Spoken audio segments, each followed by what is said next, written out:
Hello दोस्तों, आज की हमारी कहानी बोझ। अपनों का बोझ भी क्या बोझ होता है।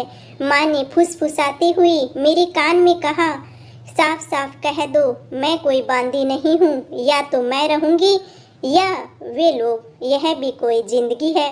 इस तरह की उल्टी सीधी बातें माँ 2 दिनों से लगातार मुझे समझा रही थी और मैं चुपचाप उसका मुंह देखने लगी। मेरी दृष्टि में पता नहीं क्या था कि माँ एकदम से चिढ़ कर बोली, तू मूर्ख ही रही है। आजकल अपने परिवार का तो कोई करता नहीं और तू है कि बेगानों की। माँ का उपदेश अधूरा ही रह गया क्योंकि अनु ने आकर कहा कि नानी अम्मा, रिक्शा आ गया है। अनु को देखकर माँ का चेहरा कैसा एकदम से रुक्स हो गया। यह अनु से भी छिपा नहीं रहा। माँ ने क्रोध से उस पर दृष्टि डाली और उसका वश चलता तो वह अपनी दृष्टि से अन्नू, विन्नू और विजू को जला डालती। फिर कुछ रुक कर तनिक कठोर स्वर में बोली, सामान रख दिया क्या? हाँ नानी अम्मा, रख दिया। अनु के स्वर में मिठास माँ को रिझा नहीं पाई। माँ चली गई किंतु जाते जाते दृष्टि से ही मुझे जताती गई कि मैं बेवकूफ़ हूँ। माँ विवाह में गई थी, लौटते हुए 2 दिन के लिए मेरी यहाँ आ गई। माँ पहली बार मेरे घर आई थी। मेरी गृहस्थी देखकर वह एकदम से क्षुब्ध हो गई। माँ के मन में एक इंजीनियर की कल्पना एक धना सेठ के रूप में थी। माँ के हिसाब से घर में दौलत का पहाड़ होना चाहिए था। हर भौतिक सुख वैभव के साथ साथ एक सरकारी नौकरों की एक पूरी फौज भी होनी चाहिए थी। इन्हीं कल्पनाओं के कारण माँ ने मेरे लिए एक इंजीनियर पति भी चुना था। माँ की इन कल्पनाओं के लिए मैं कभी माँ को दोषी नहीं मानती क्योंकि हमारे नाना जी एक साधारण कलरक थे, लेकिन वे तन मन दोनों से पूर्ण कलरक थे। वेतन से 10 गुनी उनकी ऊपर की आमदनी थी। पद उनका जरूर छोटा था किंतु वैभव की कोई कमी नहीं थी। हर सुविधा में पलकर बड़ी हुई माँ ने उस वैभव को कभी नाजायज नहीं समझा। यही कारण था कि मेरे एक नितांत ईमानदार मास्टर पिता से माँ का कभी तालमेल नहीं बैठा। दोस्तों, मुझे अब भी याद है कि मैं जब भी मायके जाती, माँ खोद खोद कर इनकी कमाई का हिसाब पूछती। घुमा फिरा कर नाना जी के सुख वैभव की कथा सुनाकर उसी पथ पर चलने का आग्रह भी करती। किंतु हम सभी भाई और बहनों की नस नस में पिता की शिक्षा दीक्षा रच बस गई थी। विवाह भी हुआ तो एकदम से पति पिता के मनोनुकूल ही थे। माँ के इन 2 दिनों के वास ने मेरी खुशहाल गृहस्थी में एक बड़ा कांटा चुभो दिया। आज जब सभी अपने काम पर चले गए तो रह गई है रचना और माँ की बातों का जाल।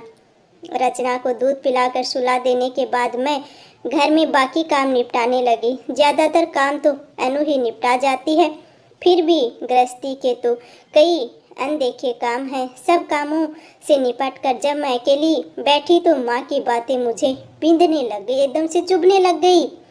क्या हमने गलत किया है? क्या मैं रचना और आशीष का हक छीन रही हूँ? क्या उनकी इच्छाओं को मैं पूर्ण कर पा रही हूँ? मुझे अपने पति पर क्रोध आने लगा। सचमुच मैं एकदम से मूड ऑफ हो गया, किंतु लच्छेदार बातें बनाकर मुझसे इतनी बड़ी जिम्मेदारी उठवा दी। मुझे अपनी स्थिति अत्यंत दयनीय नहीं असहाय लगने लगी। माँ के आने से पूर्व भी तो परिस्थितियाँ यही थी। सब बच्चे अन्नू, विन्नू और विजू साथ रहे, किंतु आज उनका रहना असहाय क्यों लग रहा है? मन बार बार अतीत में भटकने लगा और 3 साल पहले की घटना मेरे मन मस्तिष्क पर भी स्पष्ट रूप से अंकित थी। रचना तब होने वाली थी। होली की छुट्टियां हो चुकी थी। उसी दिन हमें अपनी बड़ी ननद के यहाँ जाना था, किंतु वह जाना सुखद नहीं हुआ। उस दिन बिजली का धक्का लगने से उन्हें बचाते हुए जीजी और भाई साहब दोनों मृत्यु के ग्रास में बन गए रह गए। बिलखते विलाप करते उनके बच्चे अन्नू, विन्नू और बिज्जू। सब कुछ समाप्त हो गया। आज के युग में हर व्यक्ति अपनी ही में इतना लिप्त है कि दूसरों की जिम्मेदारी का करुणा कंध मन को विचलित किए दे रहा था। रात्रि के शून्यपन में मेरे पति ने मुझसे लगभग रोते हुए कहा, आभा, क्या तुम इन बच्चों को संभाल सकोगी? मैं पल भर के लिए जड़ हो गई कितनी जोड़ तोड़ से तो अपनी गृहस्थी चला रही हूँ और उस पर से इन 3 बच्चों का बोझ। मैं कुछ उत्तर नहीं दे पाई। अपना स्वार्थ बार बार मन पर हावी हो जाता। वे अतीत की गाथाएं गा कर मेरे हृदय में सहानुभूति जगाना चाह रहे थे। अंत में उन्होंने कहा, अपने लिए तो सभी जीते हैं, किंतु सार्थक जीवन उसी का है जो दूसरों के लिए जिए। अंत तो गत्वा बच्चे हमारे साथ आ गए। घर बाहर सभी हमारी प्रशंसा करते, किंतु मेरा मन अपने स्वार्थ के लिए रह रह कर विचलित हो जाता। फिर धीरे धीरे सब कुछ सहज हो गया। इसमें सर्वाधिक हाथ 17 वर्षीय अनु का था। उन लोगों के आने के बाद हम पारिवारिक बजट बना रहे थे, तभी मम्मी आ जाऊं कहती हुई अनु आ गई थी। उस समय उसका आना अच्छा नहीं लगा था, किंतु कुछ कह नहीं पाई। मामी मेरी ओर देखकर उसने कहा था, आपको बजट बनाते देखकर चली आई हूँ। अनावश्यक हस्तक्षेप कर रही हूँ, बुरा नहीं मानिएगा। नहीं नहीं बेटी, कहो क्या कहना चाहती हो।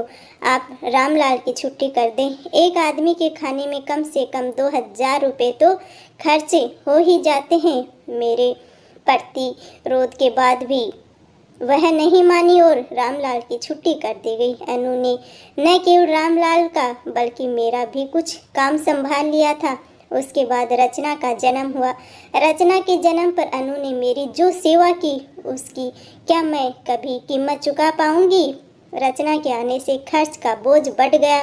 उसी दिन शाम को अनु ने आकर कहा, मम्मा मेरी एक टीचर ने बच्चों के लिए एक कोचिंग सेंटर खोला है। प्रति घंटा 300 रुपये के हिसाब से वे अभी पढ़ाने के लिए देंगी। बहुत सी लड़कियां वहां जा रही हैं और मैं भी कल से वहां जाऊंगी। हम लोगों ने कितना समझाया पर वह नहीं मानी। अपनी बीए की पढ़ाई, घर का काम, ऊपर से यह मेहनत, किंतु वह दृढ़ रही। इनके हृदय में अनु के इस कार्य के लिए जो भाव रहा हो वह पर मेरे हृदय में समाज का भय ही ज़्यादा था। दुनिया मुझे क्या कहेगी। बड़े यत्न से अच्छाई का जो मुखौटा मैंने ओढ़ रखा है वह क्या लोगों की आलोचना सह सकेगा। लोग तरह तरह की बातें बनाएंगे, पर वह प्रति माह अपनी सारी कमाई मेरे हाथ पर रख देती। कितना कहने पर भी 1 पैसा तक न लेती। यह देखकर मैं खुद ही लज्जित हो उठती।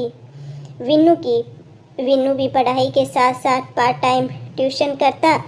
इन्होंने बहुत मना किया, पर बच्चों का एक ही नारा था, मेहनत करते हैं, चोरी तो नहीं करते पापा। 3 साल देखते देखते बीत गए। आशीष और रचना दोनों की जिम्मेदारियों से मैं मुक्त थी। वह अपने अंग्रेजों के पदचिन्हों पर चल रहा था। कक्षा में वह कभी पीछे नहीं रहा। मेरी आंखों के सामने बारी बारी से अनु, विन्नू और विजू का चेहरा घूम जाता। उसके साथ साथ आशीष का भी। क्या इन बच्चों को घर से निकाल दूं? मेरा बाह्य मन हाँ कहता। 3 का खर्च तो कम होगा, किंतु अंतर मन मुझे धिक्कारता। कल अगर हम दोनों नहीं रहे तो आशीष और रचना भी इसी तरह फालतू हो जाएंगे। मैं एकदम से फप फप कर रोने लगी। क्या बात है मामी, रो क्यों रही हो? अनु के कोमल स्वर से मेरी तंद्रा एकदम से भंग हो गई और शाम हो चुकी थी। माँ ने कितना अत्याचार किया। मात्र 2 दिनों में आशीष और रचना को छिपाकर हर चीज खिलाना चाहती थी। बार बार बच्चों को उल्टी सीधी बातें सिखाती और मैं अनु की ओर देखने लगी। मुझे लगा अनु नहीं, मेरी रचना बड़ी हो गई और हम दोनों के अभाव में माँ की दी हुई मानसिक यातनाएं भोग रही है। मैंने अनु को हृदय से लगा लिया और नहीं नहीं, मैं तुम्हें नहीं जाने दूंगी। मुझे आपसे अलग कौन कर रहा है? अनु ने हंसकर कहा कि कौन कर रहा है मुझे आपसे अलग, किंतु इसे जाना तो होगा ही। यह एक करुण स्वर मेरे पति का था। पता नहीं कब वे आ गए थे और कहा कि जाना तो होगा ही क्या? मैंने अपराधी भाव से पूछा। अनु का विवाह पक्का हो गया है और मेरे अधीक्षक ने अपने पुत्र के लिए स्वयं आज इसका हाथ मांगा है। दहेज में कुछ भी नहीं देना पड़ेगा। अनु सिर झुकाकर रोने लगी और मेरे हृदय पर से एक बोझ हट गया। उसे हृदय से लगाकर मैं भी खुशी में ही रो पड़ी थी। खुशी के आंसू झलक गए थे। दोस्तों, अपनों के लिए तो सभी जीते हैं, दूसरों के लिए ही तो जीना होता है और सबकी सोच अलग अलग होती है। माँ की सोच थी कि मेरी बेटी के पास इन बच्चों से, मेरी पोती यानी दोइते दोइती हैं, नाती नातों को वो प्यार नहीं मिल रहा है, खर्चे बढ़ गए हैं, लेकिन वो सोचना बिल्कुल गलत था। Thank you ji.